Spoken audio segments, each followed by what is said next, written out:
go. नमस्ते छात्रों। आज 14 सितंबर है और 14 सितंबर यह समूचे भारतवर्ष में राष्ट्रीय हिंदी दिन के नाम से मनाया जाता है। 15 अगस्त 1947 को देश स्वतंत्र हुआ।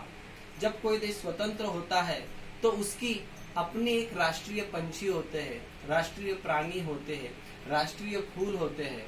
उसी प्रकार हमारे देश की एक राष्ट्रीय भाषा भी है, वह भाषा है हिंदी। 14 सितंबर 1949 को भारतीय संविधान सभा ने सभी के एक मत से यह तय किया था कि हिंदी यह देश की राष्ट्रभाषा होगी और तब से लेकर मतलब 14 सितंबर 1953 से लेकर आज तक 14 सितंबर यह दिन समूचे भारतवर्ष में राष्ट्रीय हिंदी दिन के नाम से मनाया जा रहा है। अगर हिंदी इस भाषा की तरफ हम देखते तो हिंदी भाषा का निर्माण संस्कृत से हुआ है और संस्कृत यह आर्यों की भाषा रही है। हिंदी का साहित्य काफी पुराना है, लगभग 8वीं शताब्दी से हिंदी का साहित्य समझ में आता है और हिंदी साहित्य 5 कालों में बटा हुआ है। सबसे पहला आदिकाल, फिर उसके बाद में भक्ति काल, उसके बाद में रीति काल, उसके बाद में आधुनिक काल और अंत में नवोत्तर काल। इन कालों में साहित्य का निर्माण हुआ है और उसमें अलग अलग प्रकार के लेखक थे, जैसे संत तुलसीदास जी, कबीर जी, संत मीराबाई, सूरदास जी, मैथिली शरण गुप्त जी, भारतेंदु, जयशंकर प्रसाद, अटल बिहारी वाजपेयी, इनसे लेकर आज तक के कवि जैसे कुमार विश्वास तक, इन सभी कवियों ने अपने साहित्य से हिंदी को काफी ऊंचाइयां प्रदान की है और साहित्य के माध्यम से समाज में जो बुराइयां है उस पर व्यंग किया जा सकता है। वही बात कबीर जी ने इन पंक्तियों के माध्यम से बताई गई है। जैसे उदाहरण के तौर पर देखते हैं, आज पितृपक्ष, समूचे महाराष्ट्र में पितृपक्ष है और ऐसे में हमारे घर के जो पूर्वज होते हैं जिनकी मृत्यु हुई है वे कौवे के रूप में घर पर आते हैं, उन्हें खाना खिलाया जाता है, पिलाया जाता है और दावतें उड़ाई जाती है।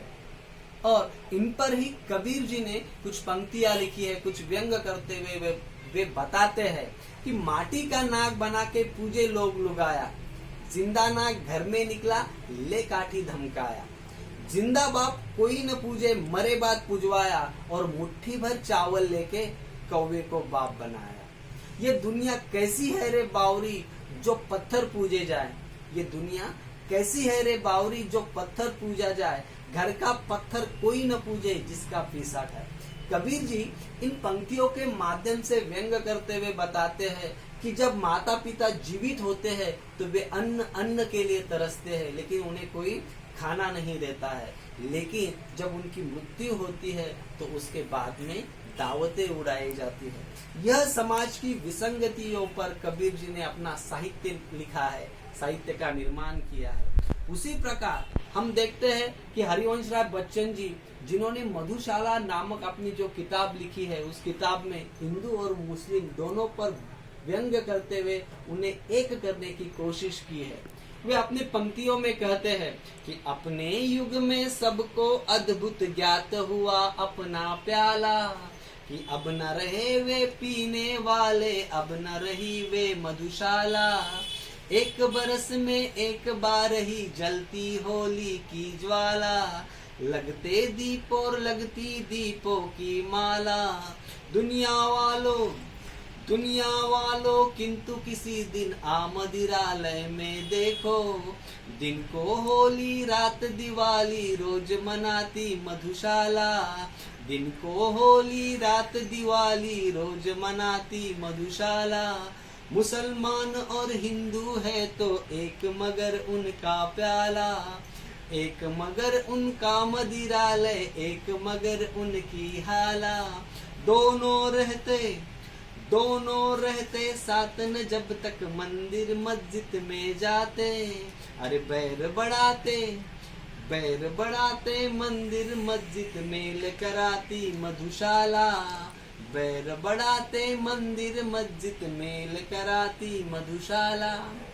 हरिवंश राय बच्चन जी यहाँ पर बता रहे हैं कि हमारी जो मधुशाला है, जो शराब का ठेला है, और मंदिर और मस्जिद से वह बड़ा है, क्योंकि मंदिर और मस्जिद की वजह से हिंदू और मुस्लिम लड़ते हैं, लेकिन शराब के ठेले पर दोनों एक हो जाते हैं, वहां पर बैठते हैं। इन दो जातियों पर, इन दो धर्मों पर लेखक ने यहाँ पर करारा व्यंग किया है।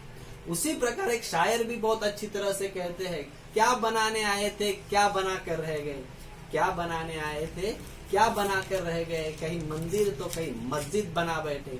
अरे हमसे तो परिंदों की जात अच्छी, हमसे तो परिंदों की जात अच्छी, कभी मंदिर पे जा बैठे तो कभी मस्जिद पे जा बैठे। इस प्रकार हर किसी लेखक ने समाज में जो गलत रूढ़ियां है, परंपराएं है, जातियों को, धर्मों को एक करने का काम अपने साहित्य के माध्यम से किया है, और यह काम हिंदी ने भी अच्छी तरह से किया है, और दोनों भाषा समाज को एक करने का काम अच्छी तरह से करती है। यही बात इन कविताओं के माध्यम से हमें समझ में आता है। तो आज जो हमारी राष्ट्रभाषा है हिंदी, उस भाषा पर विभिन्न भाषाओं का आक्रमण हुआ है, और इस वजह से हमारी भाषा आज हमें पिछड़ी हुई कुछ नजर आ रही है। तो मैं आप सबसे यह विनती करता हूँ कि हमें अपनी जो भाषा है उसका गर्व करना चाहिए, अपनी भाषा में साहित्य का निर्माण करना चाहिए, अपनी भाषा में बोलना चाहिए और अपनी भाषा को पढ़ना चाहिए। अगर हम हिंदी का इस प्रकार सम्मान करेंगे तो हिंदी एक दिन समूचे विश्व की बिंदी कहलाएगी। और इसी तरह से मैं आपसे विनती करता हूँ कि हिंदी को, अपनी भाषा का गर्व करें और अपनी भाषा का सबसे अधिक से अधिक इस्तेमाल करें। आप सबने मुझे सुना, इसलिए आप सबका धन्यवाद, और मेरी तरफ से आपको हिंदी दिन की हार्दिक शुभकामनाएं। धन्यवाद।